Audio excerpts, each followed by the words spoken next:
Shalom Bapak Ibu Saudara yang terkasih dalam Tuhan Yesus Kristus. Puji nama Tuhan.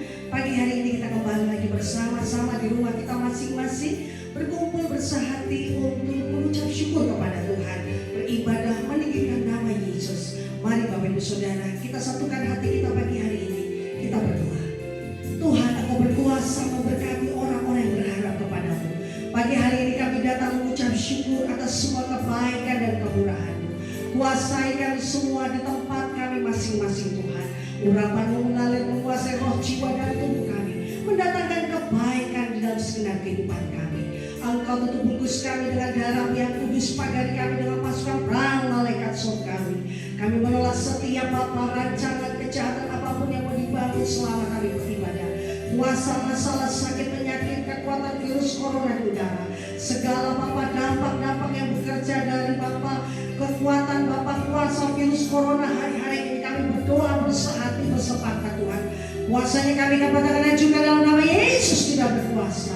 Kami serahkan segenap kehidupan kami untuk mengucap syukur kepada-Mu, karena kami percaya ibadah mendatangkan keuntungan lebih dari apa yang dunia berikan. Terima kasih Tuhan. Kami menyerahkan roh, jiwa dan tubuh kami mengucap syukur di dalam nama Bapa, Putra dan Roh Kudus, dalam nama Tuhan kami Yesus Kristus. Haleluya. Amin. Terima kasih Yesus. Kuasa-Mu mengalir menguasai hati kami pagi hari.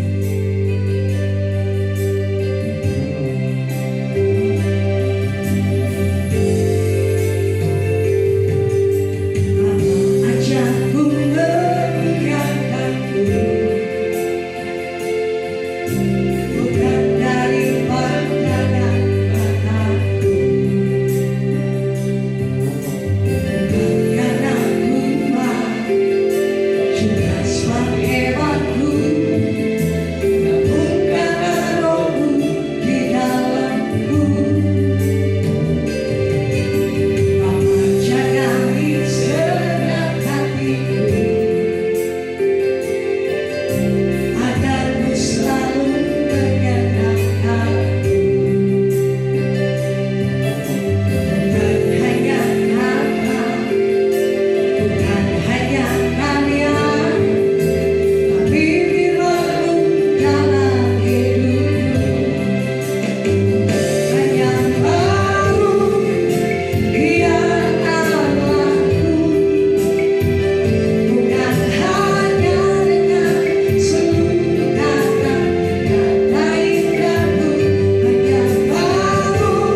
percaya bahwa ketika kami berharap kepada Tuhan, hidup kami selalu dijamin dengan anugerah-Mu.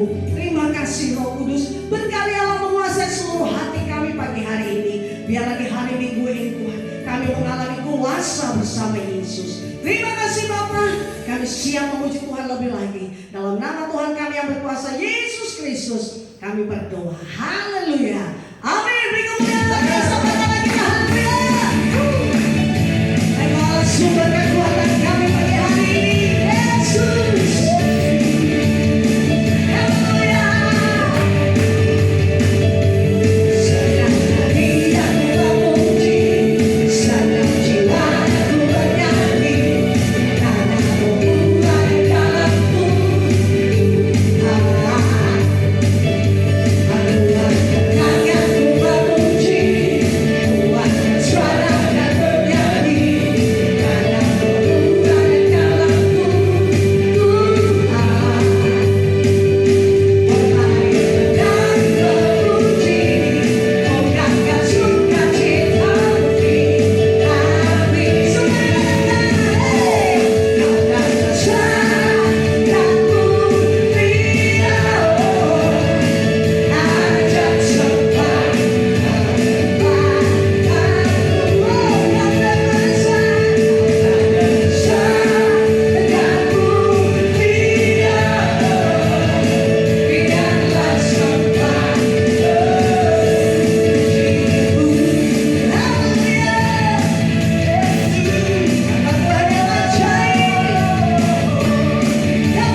kasih Tuhan. Biarlah semangat yang luar biasa yang berasal daripada-Mu membuat kami semuanya mengalami berkat dan anugerah. Biarlah pagi hari ini kekuatan yang baru menghampiri roh, jiwa, dan tubuh kami. Karena kami percaya orang yang senantiasa berseru di hadapan Tuhan, mereka adalah orang-orang yang diberkati. Terima kasih Bapa, ini hati kami terus bersyukur di dalam hadirat-Mu.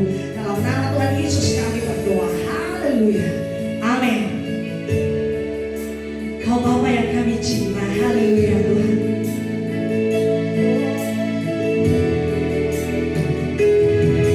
Bapa yang ku cinta, kasih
Kami percaya Engkau Allah yang memiliki otoritas dalam kehidupan kami. Untuk itu Tuhan, urapi hamba-Mu pada pagi hari ini dalam menyampaikan firman-Mu. Urapi hamba-Mu dengan roh wahyu dan hikmat, agar hamba-Mu dapat menyampaikan firman ini dengan kata-kata yang sederhana, tetapi penuh dengan kuasa dan otoritas yang berasal dari surga. Firman yang melengkapi, meneguhkan, menguatkan, dan mengokohkan kami. Sehingga Tuhan, setiap kami yang mendengarnya, yang merenungkannya dan melakukannya, kami percaya kami mengalami mujizat dan bertumbuh ke arah pribadi-Mu sendiri, Yesus Kristus, sebagai Sang Kepala Gereja. Di dalam nama Bapa dan Putra dan Roh Kudus, dalam nama Tuhan Yesus. Haleluya. Amin. Shalom Bapak Ibu Saudara yang terkasih dalam nama Tuhan Yesus. Pada pagi hari ini kita akan merenungkan firman Tuhan yang saya ambil dari Kisah Para Rasul pasal yang keempat ayat yang ke-13. Kisah Para Rasul pasal yang keempat ayat yang ke-13. Demikianlah firman Tuhan. Ketika sidang itu melihat keberanian Petrus dan Yohanes dan mengetahui bahwa keduanya orang biasa yang tidak terpelajar, heranlah mereka, dan mereka mengenal keduanya sebagai pengikut Yesus. Amin.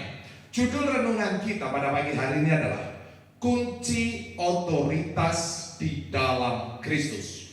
Kunci otoritas di dalam Kristus. Di dalam perenungan kita pada pagi hari ini kita melihat bahwa orang-orang di sekeliling Petrus dan Yohanes, yaitu para Sanhedrin, para orang Farisi, Saduki, mahkamah agama, ahli-ahli Taurat, mereka melihat, mengetahui bahwa keduanya orang biasa yang tidak terpelajar. Sekali lagi, Mereka melihat Petrus dan Yohanes adalah orang-orang yang tidak terpelajar. Dan tentunya dari kalimat ini kita melihat bahwa orang-orang yang ada di dalam sidang mahkamah agama itu memandang rendah Petrus dan Yohanes. Saudara yang terkasih dalam nama Tuhan Yesus, saya percaya dalam kehidupan kita ada orang-orang yang memandang rendah kita karena kelemahan kita. Kita percaya bahwa di antara kita ada orang-orang yang tidak senang melihat kita, tidak senang melihat keberhasilan kita, tidak senang melihat kebahagiaan kita. Saya percaya di antara kita ada orang-orang yang selalu membatasi kehidupan kita melalui persepsi mereka atas prestasi kita, atas karunia kita, atau atas pribadi diri kita sendiri. Nah, demikian juga saudara Petrus dan Yohanes merasakan itu. Ada orang-orang yang merendahkan mereka. Ada orang-orang yang tidak senang atas keberhasilan mereka. Ada orang-orang yang membatasi kehidupan mereka. Nah, tetapi kita melihat ada suatu kuasa yang besar yang terjadi dalam kehidupan Petrus dan Yohanes. Kenapa saudara? Karena mereka berjalan dalam otoritas Yesus Kristus. Di sini kita melihat dan mereka mengenal keduanya sebagai pengikut Yesus. Saudara yang terkasih dalam nama Tuhan Yesus, mengapa Petrus dan Yohanes dapat berjalan di dalam otoritas sekalipun orang-orang di sekelilingnya memandang rendah kehidupan mereka? Yang pertama saudara, di dalam Yohanes pasal 21 ayat yang ke-17. Yohanes pasal 21 ayat 17 dikatakan, kata Yesus kepadanya untuk ketiga kalinya, Simon anak Yohanes, apakah engkau mengasihi aku? Maka sedih hati Petrus karena Yesus berkata untuk ketiga kalinya, apakah engkau mengasihi aku? Dan dia berkata kepadanya, Tuhan, engkau tahu segala sesuatu. Engkau tahu bahwa aku mengasihi engkau. Jawab Yesus kepadanya, gembalakanlah domba-dombaku. Di sini kita dapat melihat maka sedih hati Petrus, maka menangislah Petrus. Mengapa Petrus menangis? Dan ini adalah pertanyaan ketiga kalinya. Karena Petrus sedang mengalahkan dirinya sendiri. Kunci dari berjalan dalam otoritas Yesus Kristus adalah yang pertama, memilih untuk mengalahkan diri sendiri. Mengalahkan ketakutan, mengalahkan keakuan, mengalahkan zona nyaman kita. Kita keluar dari zona nyaman dan masuk dalam zona iman kita. Saudara yang terkasih dalam nama Tuhan Yesus, kita melihat bagaimana Tuhan Yesus tidak mempercayakan apapun kepada Petrus selama 3 tahun lebih. Kenapa saudara? Karena Petrus hidup dalam keakuan. Selalu dia merasa sebagai orang penting, selalu dia merasa paling yang kuat, selalu dia merasa orang yang tak mungkin kalah dan lain sebagainya. Yang kedua saudara, dia mulai mengalahkan ketakutannya. Kita melihat bagaimana saudara ketika Petrus ada di dalam bahtera, mereka ketakutan ketika ada badai. Bahkan ketika Petrus berjalan di atas air, dia pun mulai ketakutan. Saudara yang terkasih dalam nama Tuhan Yesus, kunci otoritas di dalam Kristus yang pertama adalah mengalahkan diri kita sendiri. Mengalahkan keakuan kita. Kuasa Tuhan tidak akan pernah dapat bekerja dalam hidup kita ketika kita berdiri di dalam keakuan kita. Makanya Alkitab berkata, Yesus merendahkan dirinya lebih rendah daripada malaikat. Dia mengalahkan keakuannya, saudara. Bahkan ketika ada di padang gurun, sebenarnya saudara, iblis ingin menguji keakuan Yesus di dalam kuasanya, di mana iblis menguji 3 kali. Yang pertama, jika engkau adalah anak Allah, ubah batu ini jadi roti, terlalu kecil bagi Tuhan. Jika engkau anak Allah, jatuhkanlah dirimu dari bumbungan bait Allah ini. Sesuatu kesombongan, saudara. Dan dia bisa mengalahkan keakuan.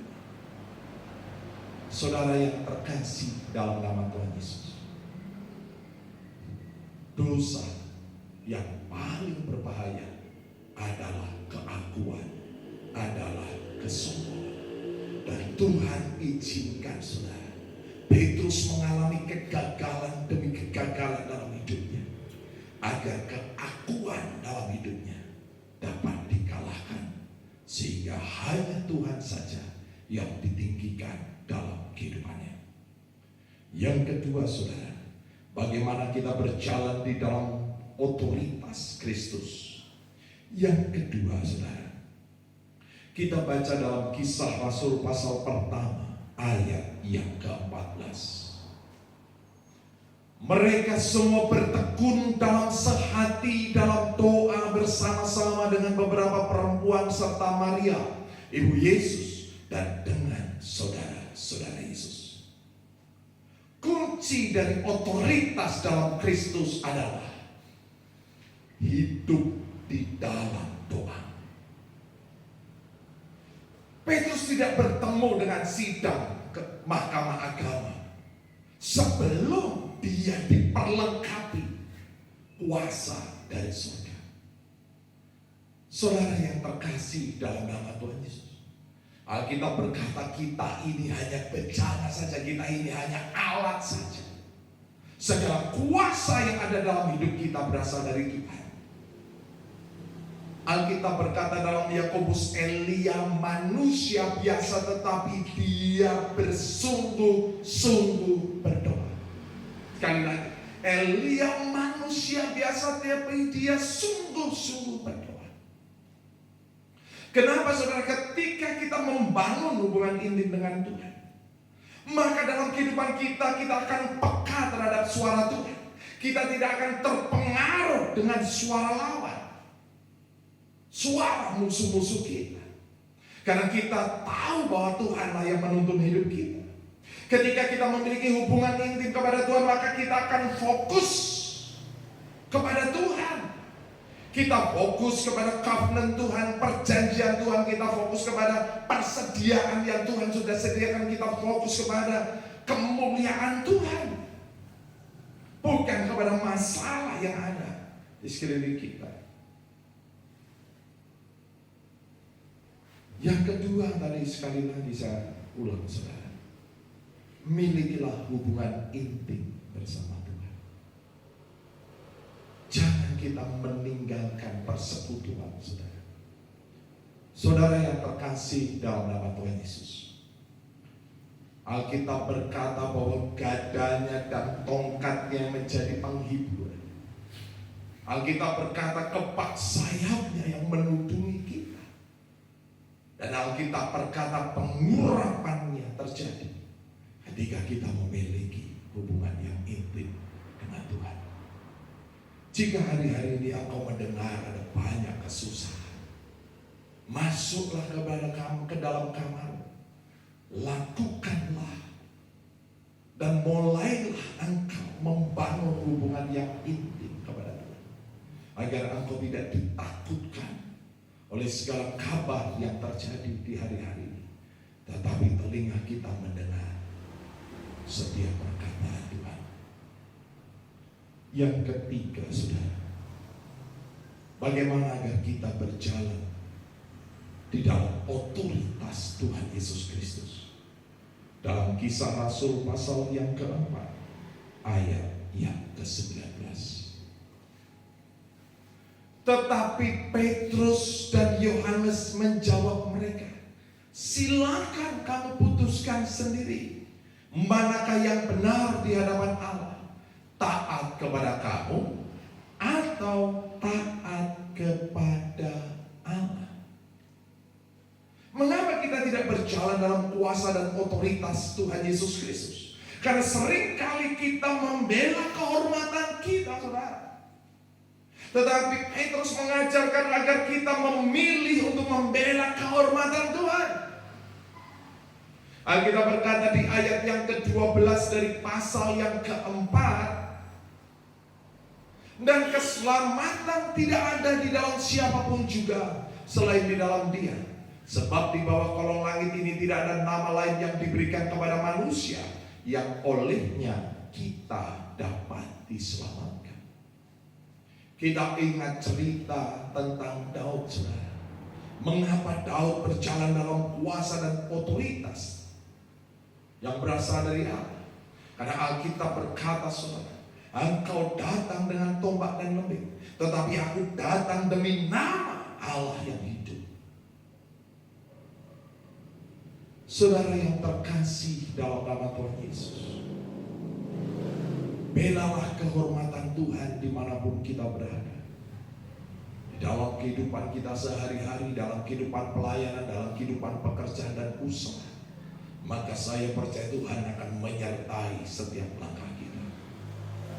Dan yang keempat, yang terakhir, saudara, bagaimana agar kita berjalan dalam otoritas Tuhan Yesus Kristus? Di dalam Kisah Rasul pasal 4 ayat yang ke-14. Kisah Rasul pasal 4 ayat 14. Tetapi karena mereka melihat orang yang disembuhkan itu berdiri di samping kedua rasul itu, mereka tidak dapat mengatakan apa-apa untuk membantahnya.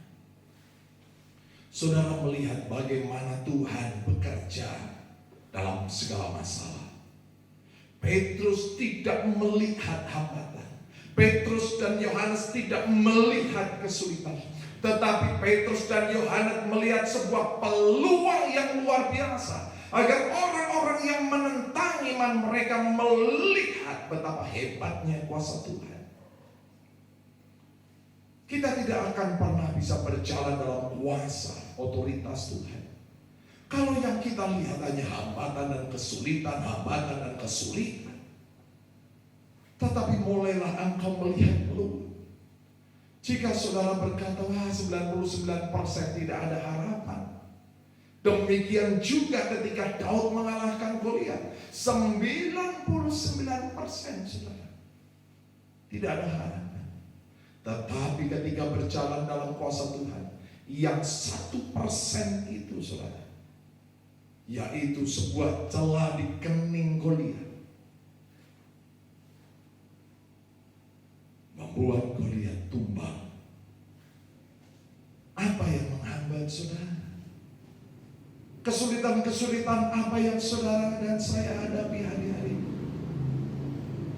Mulailah engkau melihat peluang yang luar biasa. Saya sampaikan kepada saudara, kalau Tuhan menuntun hidup kita nggak akan pernah salah. Kalau Tuhan menuntun saudara ke jalan buntu, seperti bangsa Israel dituntun menghadapi laut merah tidak ada jalan, disitulah kesempatan Tuhan untuk membuat jalan. Ketika Tuhan menuntun saudara ke janda Sarfat yang miskin, yang hanya ada tepung dan minyak, disitulah kesempatan bagi Tuhan untuk melipat gandakan. Kalau Tuhan menuntun saudara menghadapi tembok yang besar, tembok yang tinggi, tembok yang tebal, disitulah kesempatan Tuhan untuk menghancurkan tembok-tembok Yeriko di hadapan saudara. Saudara yang terkasih dalam nama Tuhan Yesus, di tengah COVID-19 ini kita tidak berjalan sendiri, tetapi kita berjalan di dalam otoritas Tuhan Yesus Kristus.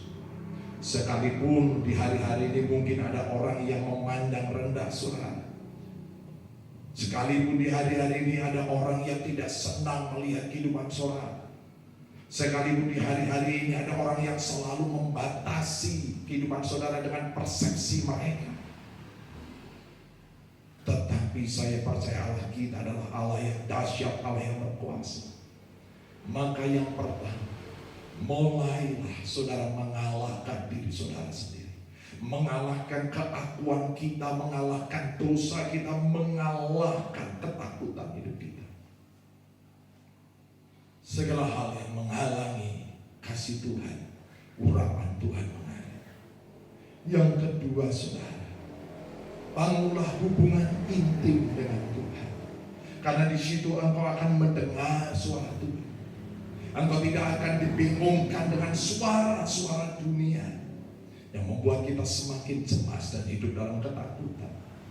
Ketika kita membangun hubungan intim, maka kita akan fokus kepada Tuhan. Kita akan fokus kepada kemuliaannya, kita akan fokus kepada penyertaannya, kita akan fokus kepada perjanjiannya.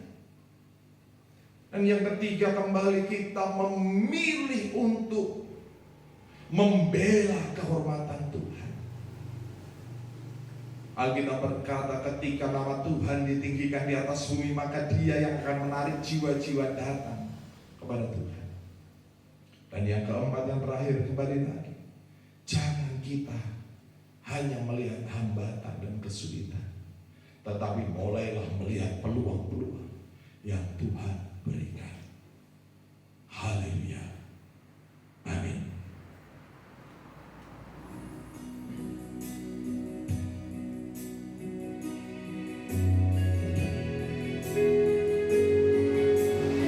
Kita naikkan pujian, Engkau sungguh baik, dan kita juga mempersiapkan diri untuk menerima perjamuan kudus, yaitu tubuh dan darah Tuhan Yesus.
Sebab apa yang telah kuteruskan kepadamu telah aku terima dari Tuhan, yaitu bahwa Tuhan Yesus pada malam waktu Ia diserahkan mengambil roti, dan sesudah itu Ia mengucap syukur atasnya. Ia memecah-mecahkannya dan berkata, inilah tubuhku yang diserahkan bagi kamu.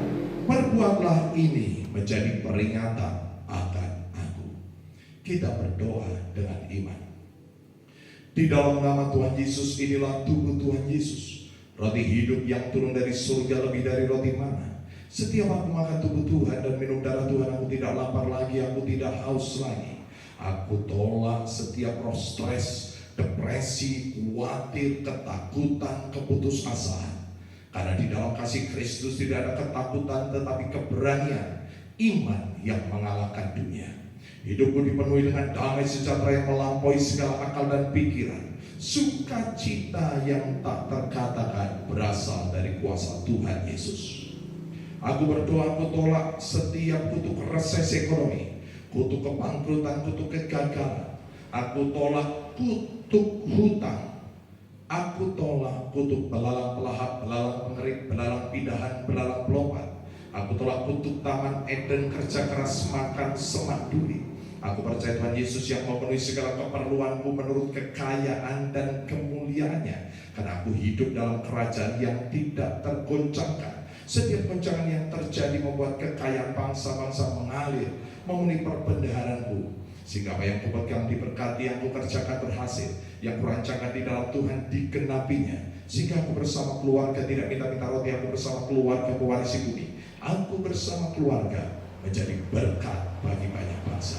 Di dalam nama Tuhan Yesus, inilah tubuh Tuhan Yesus. Makan dengan iman dalam nama Tuhan Yesus.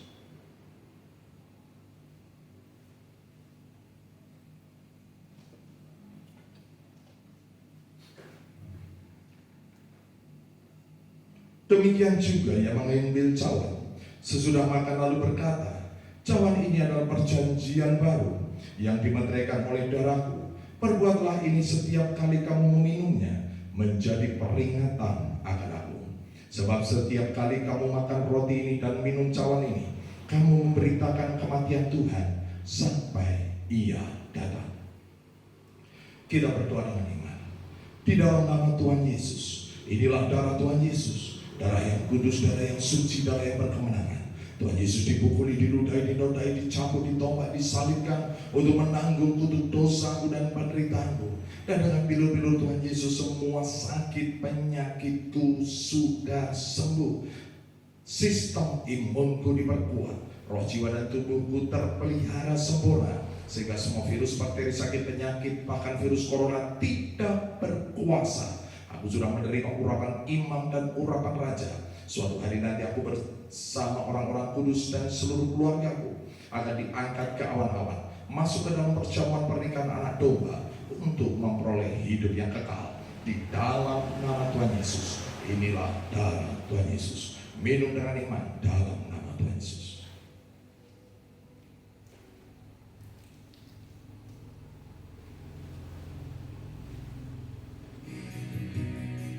Marilah kita mengucap syukur saudara dan menaikkan pujian. Kau sungguh baik-baik bagiku.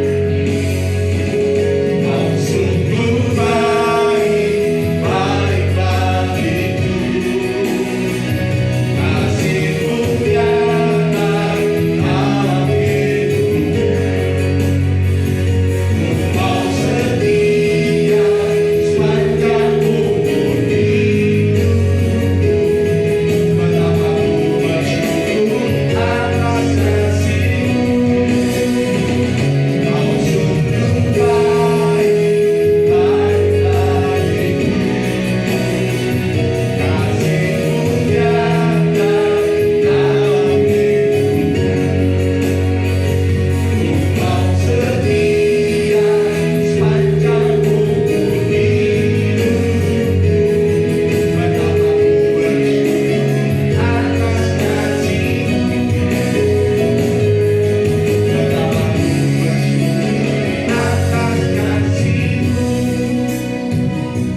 Benar Tuhan, kami tidak berjalan sendiri karena Engkau adalah gembala yang baik, gembala yang mengurapi kehidupan kami.